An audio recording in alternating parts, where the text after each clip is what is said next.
Bueno, muy buenas a todos. Es un placer tenerlos aquí un día más en el canal de Entendiendo la Fisiología y el día de hoy continuamos aquí en el módulo de Fisiopatología, esta vez hablando sobre la ictericia, un signo clínico bastante característico de lo que viene siendo un aumento de la bilirrubina. Quizás muchos de ustedes ya han escuchado por esto o quién sabe, quizás muchos de ustedes han pasado por ella, porque déjenme decirles que sí. Todos en nuestra vida hemos tenido ictericia. Ustedes se dirán, ¿cómo? No es así, yo no me recuerdo. Y es fácil de que no se recuerden porque eso pasó en los primeros días de nuestra vida. O sea que existe una ictericia fisiológica y les doy un adelanto a una partecita que vamos a ver aquí más adelante. La bibliografía es Sicino de Castro, Manual de Patología General, en su 9ª edición. Entonces, vamos a empezar definiendo qué es la ictericia como tal. En el libro de referencia que ya mencioné, está la siguiente definición. Se denomina ictericia la coloración amarillenta de la piel y las mucosas debido al depósito de bilirrubina que aparece como consecuencia de un aumento de sus niveles plasmáticos, es decir, a un término médico conocido como hiperbilirrubinemia. Básicamente esto ocurre debido a que la bilirrubina es muy afín a los tejidos lipídicos, entonces es muy liposoluble y tiene una fácil distribución en estos tipos de tejidos y las vamos a ver muy frecuentemente en estos. Un tipo clásico o lugar clásico sería, como pueden ver aquí en el caballero de la foto, en las escleras. ¿Y por qué las escleras específicamente? Ya dije que es liposoluble, pero hay algo en específico que es clave para esto, que es que en unas etapas muy tempranas de una ictericia, esa bilirrubina va a depositarse con mayor afinidad en tejidos ricos en fibras elásticas. ¿Y cuál tejido es muy rico en fibras elásticas? La esclerótica.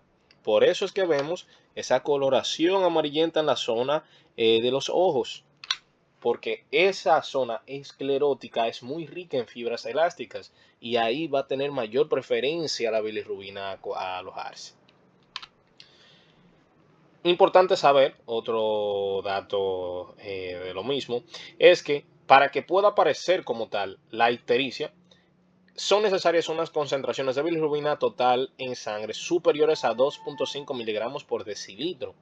Eso es muy importante, aunque cabe destacar que ya se considera como patológico y requiere observación valores de bilirrubina entre 1 y 2.5. O sea que, ojo, es importante saber esa parte. También es importante discernir que no toda persona que llega amarilla a la emergencia o al consultorio es una persona con ictericia. No, eso no quiere decir eso, porque hay otras situaciones en las cuales una persona puede tener signos de coloración similares a los de la ictericia. Y eso, por ejemplo, puede ser la carotenemia. Esto es una condición que básicamente se ve a sí mismo una persona con esa coloración amarillenta en esos tejidos mucosos, escleras y demás, pero principalmente esto es debido a un alto consumo de zanahorias.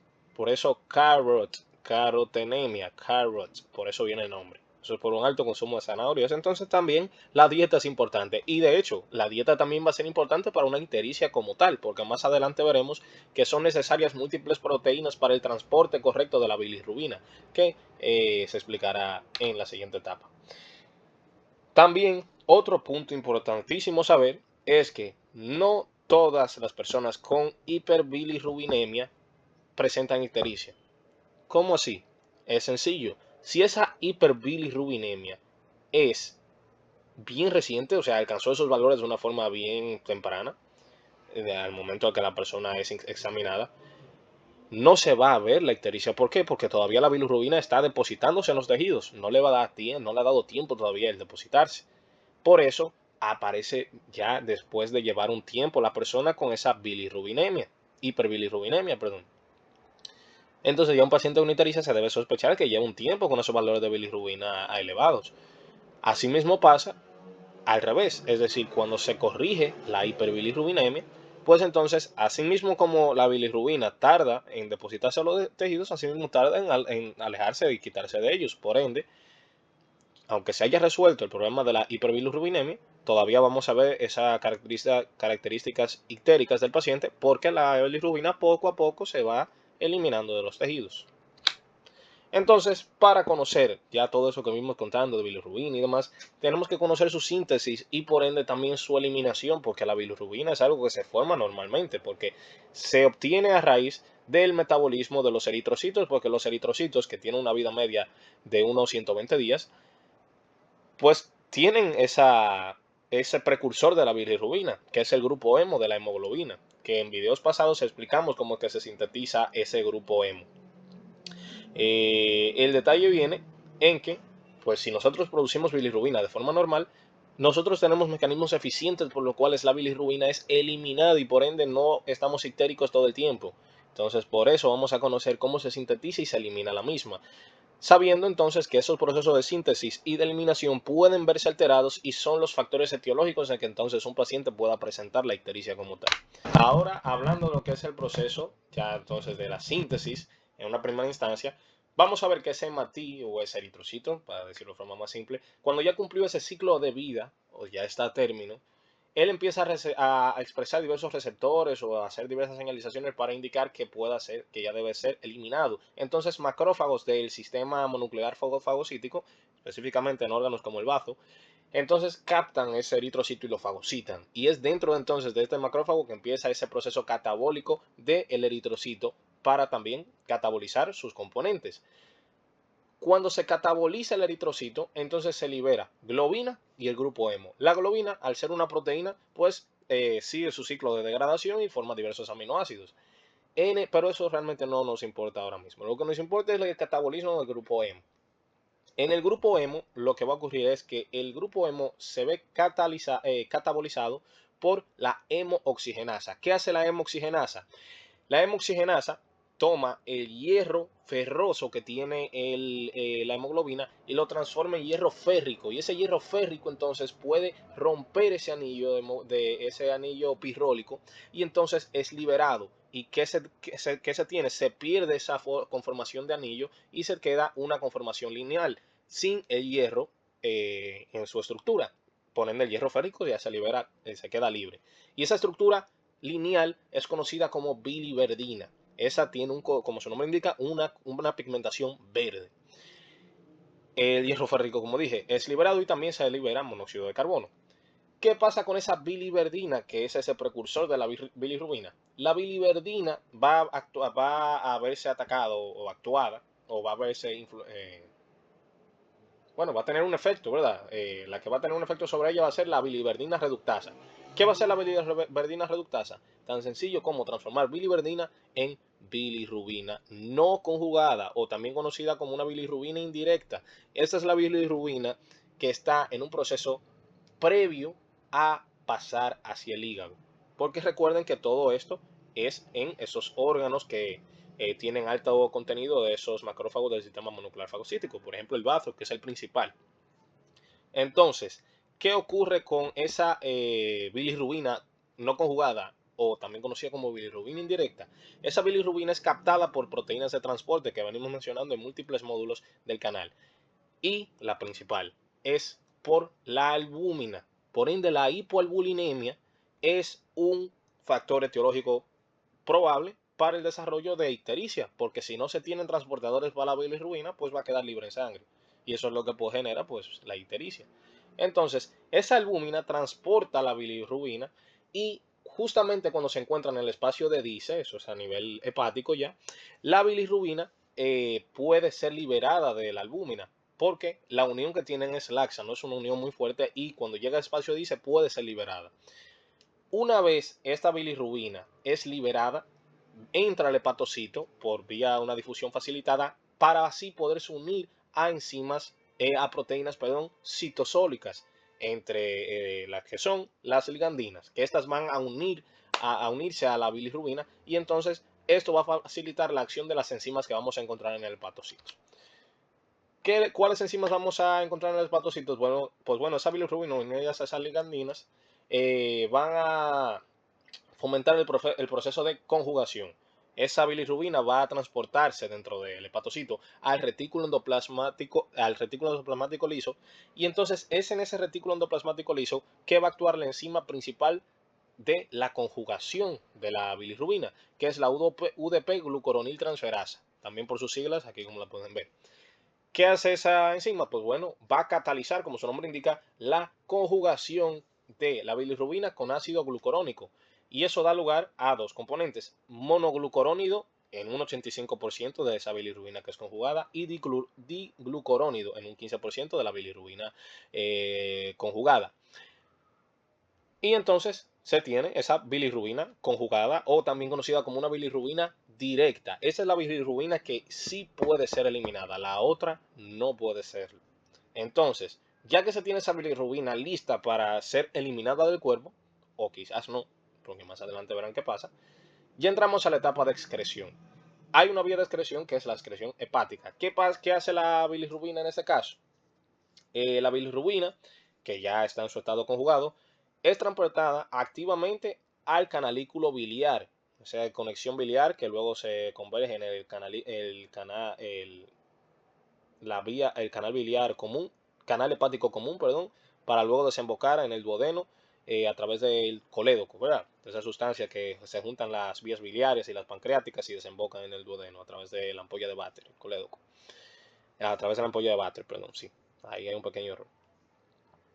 El punto está en que esa bilirrubina conjugada es transportada por la proteína MRP2 y viajan hasta desembocar en el duodeno. Una vez esa bilirrubina conjugada se encuentra en el duodeno, pasa por procesos de transformación intestinal. Una vez en el sistema intestinal, aquí discúlpeme que faltó la L, la microbiota natural de los intestinos convierte la bilirrubina en urobilinógeno. Ese urobilinógeno, entonces, ¿qué pasa con él? Puede tener dos vías. Una vía que gran parte de él va a pasar por aquí, que es que pasa por un proceso de oxidación y se convierte en estercobilina. La estercobilina es lo que le da esa pigmentación marrón a las heces.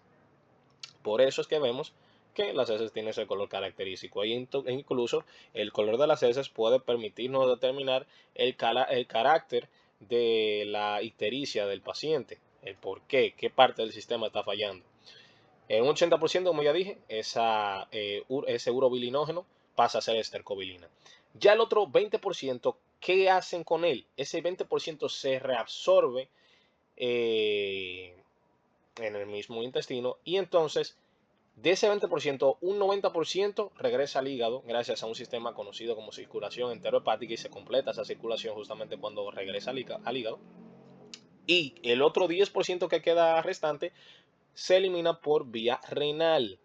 Al eliminarse por vía renal se transforma en urobilina, y esa urobilina es lo que le da el color característico amarillo a la orina. O sea que sí, la orina tiene ese color amarillento debido a esto, a la urobilina. Entonces es importante conocer esto. También muchos se dirán, ok, pero entonces los eritrocitos solamente son la única fuente de bilirrubina que vamos a tener en el cuerpo. Y déjenme decirles que no, la principal sí, pero se tienen otras vías. El 80% proviene de la destrucción de los eritrocitos por parte de ese sistema mononuclear fagocítico, pero tenemos otros componentes en nuestro cuerpo que contienen el grupo hemo. Ese otro 20% están las hemoproteínas como los citocromos, mioglobina, y también por procesos de eritropoyesis ineficaces pueden generar ese grupo hemo, el cual va a ser destruido y generar bilirrubina y demás. Importante saber entonces por qué es un problema ese estado de hiperbilirrubinemia, que como consecuencia lleva ictericia. No es nada más porque el paciente se pone amarillito, es porque el paciente tiene altas probabilidades de sufrir neurotoxicidad, porque la bilirrubina no conjugada o la bilirrubina indirecta es neurotóxica. Entonces vamos a ver los distintos caracteres que puede tener la ictericia dependiendo de su fuente etiológica, porque podemos tener una ictericia por motivos prehepáticos, una ictericia por motivos hepáticos o una ictericia por motivos poshepáticos. Dentro de las ictericias por motivos prehepáticos estas son de hecho las menos probables, porque son pacientes, o sea, muy específicos, pero corresponden a una situación clínica importante. Tenemos la situación de una ictericia prehepática de características hemolíticas. ¿Qué es lo que está pasando? Una alteración en la hemólisis está haciendo que se estén hemolizando bastantes eritrocitos, como en anemias hemolíticas autoinmunes, en las talasemias, en las esferocitosis hereditarias, la malaria o la resorción de hematomas. Ya sea entonces, por ende, una destrucción por parte del sistema inmune, como en el lupus eritematoso sistémico, que puede destruir esos eritrocitos y ser un blanco hacia ellos, o también por alteraciones en la estructura del eritrocito que haga que sea más frágil. ¿Qué vamos a tener en estos valores de laboratorio? Estos valores que se van a ver alterados. Vamos a ver una bilirrubina indirecta, ojo con eso, indirecta, porque es un motivo prehepático, por ende todavía no estamos conjugando la bilirrubina, entonces va a estar aumentada. Una reticulocitosis, y tiene lógica, porque los reticulocitos tienen que estar aumentados si estamos por un proceso hemolítico. Ya se explicó en el video de anemia que una anemia de carácter hemolítico es regenerativa, por ende vamos a tener reticulocitosis. Las lipoproteínas eh, las lipoproteínas de baja densidad van a estar aumentadas, las LDH, y la aptoglobina va a estar disminuida. Luego tenemos otros motivos de hiperbilirrubinemia prehepáticos, que es la hiperbilirrubinemia prehepática de características metabólicas. Ahí entran entonces afectaciones a diversas zonas. Tenemos el síndrome de Gilbert, en el cual la actividad glucuroniltransferasa se ve disminuida. Esa enzima clave que mencioné, que es la que permite la conjugación de la bilirrubina. Luego tenemos el síndrome de Crigler-Najjar, que a diferencia del síndrome de Gilbert, este es el que puede ser peor de todos, porque este tiene dos tipos. El tipo 1, que es el peor, porque aquí hay una total ausencia de la enzima glucuroniltransferasa y por ende el paciente no puede conjugar la bilirrubina y tiene alto riesgo de desarrollar la mayor complicación por hiperbilirrubinemia, que es kernicterus, que es ya un proceso neurotóxico grave por mantener esos niveles de hiperbilirrubinemia por periodos prolongados, esos niveles altos. Y entonces pues se tiene ese patrón neurotóxico, porque la bilirrubina se empieza a sentar en tejidos, atraviesa la barrera hematoencefálica y se empieza a sentar en tejidos pertenecientes a ese sistema nervioso. Entonces puede ser mortal. Y luego se tiene la tipo 2, que es similar a la de Gilbert, porque es simplemente una disminución de la actividad de la glucuroniltransferasa. Aquí, una vez más, ¿qué es lo que se tiene? Una bilirrubina indirecta. Entonces, ¿qué patrón podemos ver a seguir? Que en estos pacientes se va a tener una bilirrubina indirecta muy aumentada. Al tener una bilirrubina indirecta muy aumentada, entonces es por eso que podemos caracterizarlo como una vía o una afectación prehepática, porque vamos a ver que en nosotros es la bilirrubina directa que se ve aumentada. Aquí se explicaba lo del kernicterus, básicamente lo que es. Y entonces vamos a ver la hiperbilirrubinemia por factor etiológico a nivel hepático. Ahí entra la hepatocelular, que es debido a un daño celular en el hígado. Entonces, ¿dentro de cuáles patologías podríamos verlo? Una hepatitis viral, alcohólica o tóxica, cirrosis hepática, enfermedad de Wilson o por hemocromatosis. ¿Cuáles datos van a estar alterados en el laboratorio? La bilirrubina directa, como era de esperarse, porque realmente sí se va a conjugar, pero va a estar aumentada esa bilirrubina directa. Las transaminasas, y vamos a tener una alteración en la función hepática, pero hay un detalle, esa bilirrubina directa puede entonces, porque recuerden que vamos a tener daño celular hepático. Si se empiezan a dañar muchas células hepáticas, ¿dónde está la glucuroniltransferasa? En los hepatocitos. Entonces esa bilirrubina directa no va a ser la única que aumentar. La indirecta también aumentará eventualmente, cuando el proceso sea más crónico. Luego tenemos entonces la hiperbilirrubinemia, pero por factores etiológicos posthepáticos. Ahí entramos con las características obstructivas, como que la obstrucción de la vía de salida de la bilirrubina, esa bilis que lleva esa bilirrubina conjugada. Si se obstruye esas vías biliares, vamos a tener un problema, porque esas vías biliares son lo que permiten el desemboque en el duodeno. Si frenamos ahí, vamos a tener varias consecuencias. Pero ¿cuáles ejemplos podría darle antes de mencionar las consecuencias? Ahí entran los cálculos biliares, como no, el colangiocarcinoma, una atresia biliar, eso es más bien en neonatos, que no tengan esas vías biliares, pancreatitis, tumores periampubulares e infección por fasciola hepática. ¿Qué tiene característica todo eso? Que van a obstruir la vía biliar. Y si se tiene esa obstrucción de la vía biliar, vamos a tener un reflujo biliar hacia lo que viene siendo el hepatocito. Eso también va a generar daño hepatocelular y por ende puede llevar a también esa ictericia en una primera instancia por esos factores obstructivos, pero puede volver por hepática, por ese daño celular, porque se va a perder entonces esos hepatocitos viables y entonces no se va a poder conjugar eficientemente. ¿Cuáles datos alterados vamos a ver en el laboratorio? La bilirrubina directa, la fosfatasa alcalina, la gamma glucuronil transferasa, glucuronil transferasa, sí. Estos son muy sensibles al daño hepático, la fosfatasa alcalina y la gamma glucuronil transferasa. Por ende, vamos a saber que hay daño hepático, daño hepático y específicamente la fosfatasa alcalina es muy útil para saber obstrucción de vías biliares. Entonces, eso va a permitirnos saber por qué exactamente está ocurriendo, por esos valores de laboratorio. Si es por obstrucción de las vías biliares, por directamente un daño de las células hepáticas, entonces por eso. ¿Qué características van a tener estos pacientes? Como no se está pudiendo depositar esa bilirrubina en las heces van a ser de características hipocólicas o incluso acólicas, es decir, un marrón muy claro o si directamente no van a ser marrones, van a ser blancas incluso. Entonces por eso se puede saber. Y como consecuencia, si no se está logrando eliminar esa bilirrubina conjugada por esta vía, tienen que pensar, recuerden que cuando se reabsorbía y se completaba la circulación enterohepática, podía también otra irse por lo que es por vía de filtración glomerular. Y entonces, ¿qué pasaba ahí? Era lo que le daba la pigmentación amarillenta a la orina. Como se está teniendo ese reflujo, muchísima más bilirrubina se está devolviendo y por ende mucha más bilirrubina se va a ir por esa vía renal y se va a tener orina colúrica, esa orina muy oscura.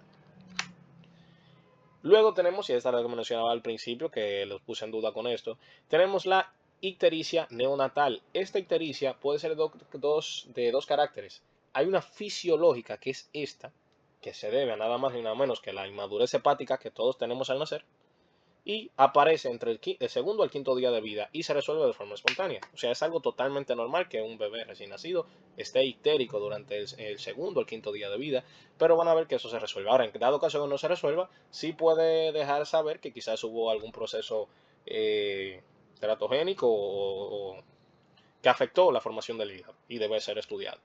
Pero luego se tiene una ictericia patológica en los neonatos. Esto puede ser por la misma leche materna, por una lactancia insuficiente, por hemólisis neonatal, debido a quizá algún trastorno inmune que este pueda tener o alteración en los eritrocitos, o por infecciones neonatales. Ahora hablando sobre los métodos de tratamiento, aquí entran varios, como la fototerapia, que es un método terapéutico en el cual esa bilirrubina que no está conjugada, esa bilirrubina indirecta, puede ser transformada a formas excretables sin llegar a ser conjugada. También está la exsanguinotransfusión, eso te aplica más para neonatos y es el proceso en el cual se reemplaza la sangre del neonato para que entonces sea más viable y eliminar esa sobreproducción de bilirrubina. Luego se tiene la inmunoglobulina 4. Esto es más útil cuando es una ictericia por características de enfermedades hemolíticas autoinmunes. Y también, esto es más o menos lógico, ¿verdad? Métodos de prevención. Una detección precoz de que la persona se está tornando ictérica, llevar una alimentación adecuada que lleve el correcto formación de proteínas y demás, y controlar factores de riesgo para el desarrollo de esto. Así que nada, eso fue todo por la clase de hoy. En la próxima nos vemos hablando sobre el infarto agudo del miocardio, una patología bastante curiosa e interesante de explicar. Así que nada, nos vemos en la próxima clase y espero que hayan aprendido mucho.